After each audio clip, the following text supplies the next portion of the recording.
Ready?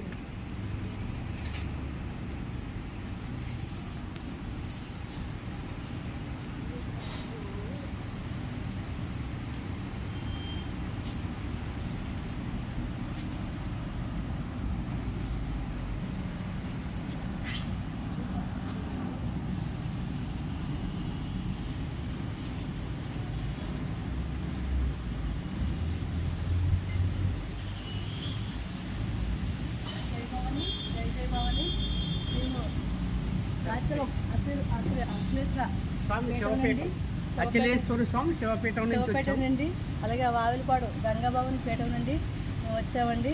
Arunachalam అయింది, golden temple, Kanipakam, Mangapatnam, గోవిందపట్నం, Tirupati అయిందండి.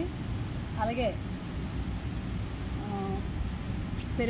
తిరుమల అమ్మవారు దర్శనం కూడా అయిందండి. కంచి కామాక్షి అయిందండి. అలాగే పుణ్యయాత్రలు అయినాయండి. గుర్తుని కూడా చెప్పాము, చాలా బాగా అయ్యింది. జై భవాని, జై జై భవాని. మా అమ్మవారి ఆశీస్సులు, అయ్యవారి ఆశీస్సులు అందరికీ కూడా ఉండాలని మనస్ఫూర్తి కోరుకుంటూ వావిలపాడు గంగాలు. జై భవాని, జై జై భవాని.